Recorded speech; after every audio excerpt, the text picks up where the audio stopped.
Bem-vindos ao Noite e Companhia, um espaço onde a gente conversa sobre várias questões relacionadas à experiência humana. Hoje eu escolhi um tema que afeta muitos de nós: a falta de vontade. O que está por trás dessa deficiência? Como é que a gente pode compreender e superar esse problema que impacta tantos aspectos das nossas vidas?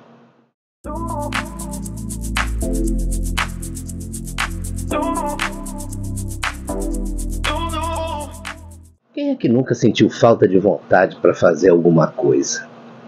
Falta de vontade não é apenas uma expressão passageira de preguiça. Na realidade, é uma diminuição geral do desejo para realizar atividades do dia a dia. Ela pode se manifestar de diversas formas, desde uma procrastinação, que é ficar adiando eternamente uma decisão ou uma tarefa persistente, até uma falta de interesse profundo para atingir metas ou objetivos.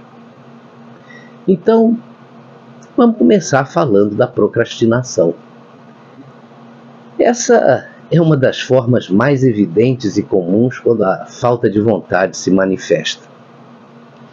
Como eu já falei, a procrastinação muitas vezes vista assim como um adiamento de uma tarefa, ela vai muito além de simplesmente adiar a execução de alguma coisa para depois. Quando nós adiamos uma tarefa, mesmo que ela seja aparentemente simples, a gente demonstra um desinteresse por aquilo que a gente tem para fazer. Segundo os especialistas, isso significa que, em algum nível, a conexão emocional ou motivacional com aquela atividade específica acabou se perdendo. Uma outra coisa interessante: muitas pessoas que não percebem assim uma gratificação imediata para cumprir determinada tarefa, elas acabam procrastinando. Isso que na cabeça dessas pessoas, tarefas que não oferecem recompensas imediatas podem perder o apelo, especialmente se o desejo de realizar essa tarefa estiver aí comprometido. E aí as dificuldades já aparecem logo no começo daquilo que você tem que realizar. Mesmo que uma tarefa seja vista como simples, o ato de começar pode parecer complicado quando falta vontade para dar o start. E isso pode ter relação até mesmo com os nossos objetivos pessoais. Quando a gente procrastina alguma coisa, é preciso avaliar a importância pessoal que nós mesmos atribuímos a uma tarefa. Se alguém adia alguma coisa rotineira, isso pode indicar que ela perdeu a relevância ou significado na vida desse alguém. Procrastinar também pode ser um sinal de desmotivação geral. Pode ser aí um indicativo de um estado em que a energia para realizar até mesmo aquelas atividades mais básicas já está comprometida na pessoa. E as consequências de ficar adiando as coisas acabam virando tortura, né? O aumento do estresse é uma delas. A procrastinação, mesmo em tarefas simples, pode aumentar o estresse porque ela cria uma pressão a mais quando você resolve enfrentar aquela atividade. Se a tarefa que está sendo adiada está relacionada ao ambiente de trabalho, aí eu digo para você que a longo prazo ela pode impactar significativamente a produtividade, prejudicando a realização de metas e de objetivos. Mas eu vou te dizer uma coisa, do meu ponto de vista, a pior consequência da procrastinação frequente é que ela pode se tornar um ciclo vicioso, onde a falta de vontade vai acabar persistindo e se torna um padrão que fica muito difícil de quebrar. Veja que a falta de vontade pode se manifestar aí de diversas maneiras. E muitas vezes ela está enraizada em fatores emocionais, psicológicos e eu digo mais, até mesmo do estilo de vida que você leva. Ainda há pouco eu falei do estresse, mas é bom a gente enfatizar que situações de estresse específicas, elas podem sobrecarregar os nossos recursos emocionais, levando a uma exaustão mental e emocional. O estresse constante, ele acaba minando a disposição para realizar tarefas, né? Mesmo aquelas que normalmente seriam consideradas tarefas simples e rotineiras. A ansiedade também pode contribuir para dificultar a concentração e a tomada de uma decisão ou de uma iniciativa, porque ela cria uma atmosfera de apreensão constante. Eu não sei se você já reparou, mas pessoas ansiosas têm muita dificuldade, por exemplo, para se divertir. E sem diversão, sem uma válvula de escape, a ansiedade vai aumentando. E aí ela vai ter como consequência a falta de disposição para enfrentar algumas atividades. E o pior, que isso pode levar à depressão, que afeta não apenas o humor, mas também a energia e a motivação. A falta de interesse em atividades antes apreciadas por uma pessoa, ela é muito comum na depressão.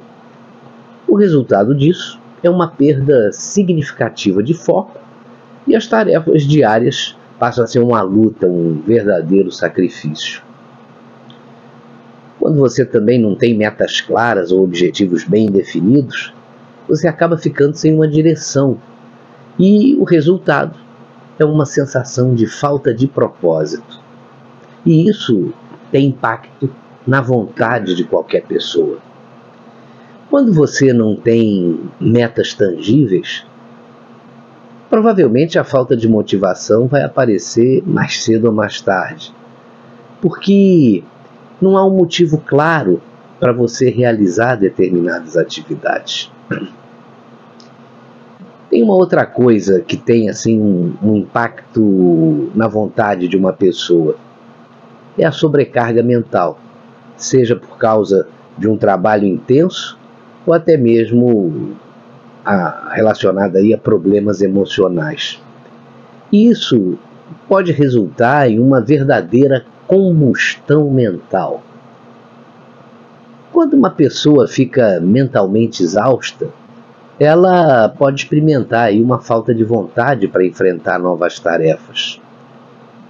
Eu não sei se isso que eu vou falar agora já aconteceu com você em algum momento na sua vida, no seu ambiente de trabalho, em casa, com amigos, que é a falta de reconhecimento ou de recompensa. Quando a gente sente que não foi recompensado por um esforço, isso causa uma desmotivação muito grande, Especialmente se quem delegou a tarefa ou nos pediu alguma coisa não percebe valor naquilo que a gente fez. E aí essa falta de incentivo normalmente diminui a disposição para realizar uma outra tarefa, mesmo que ela seja simples. Mas é bom a gente esclarecer que existe uma diferença entre preguiça e falta de vontade. A preguiça, ela é uma questão de escolha ou de atitude, e ela pode estar ligada a uma simples falta de disposição. E essa disposição, falta de disposição é temporária.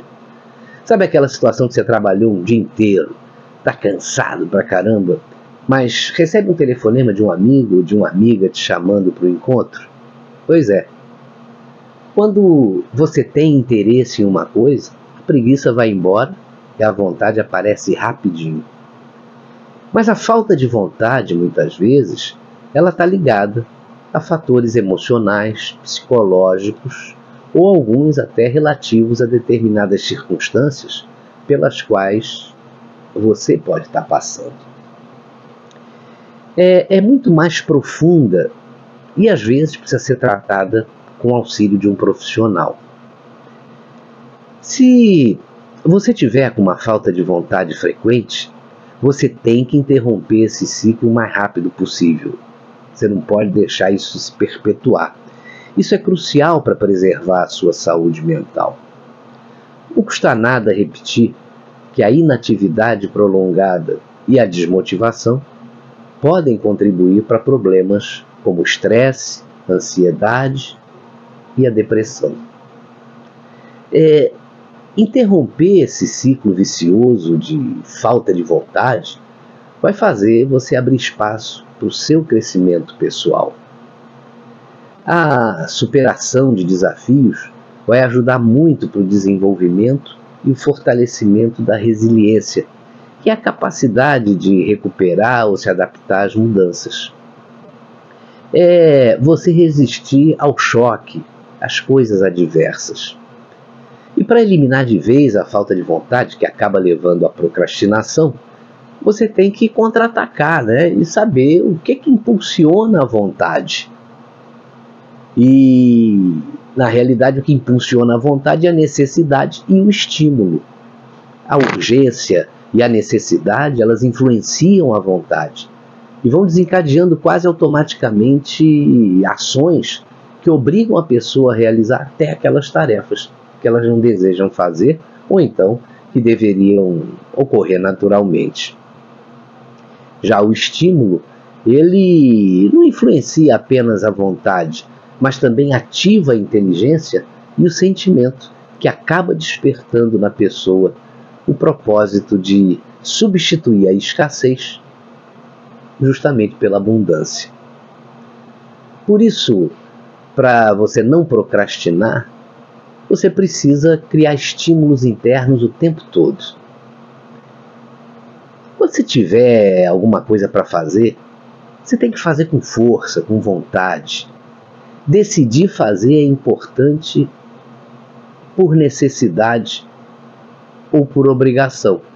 E se você se autoestimula, você vai ter ânimo e vontade permanentemente fortalecidos. E para finalizar, eu lembro de um velho ditado, né? Não deixe para amanhã as coisas que você pode e deve fazer hoje. Com isso, você vai ganhar um tempo precioso que vai permitir a você fazer muito mais coisas no dia seguinte. Valeu a companhia e até o nosso próximo episódio. Se você gostou do nosso podcast de hoje, não deixe de deixar o seu like e de ativar o sininho para ser informado sobre os nossos próximos vídeos. Até a próxima!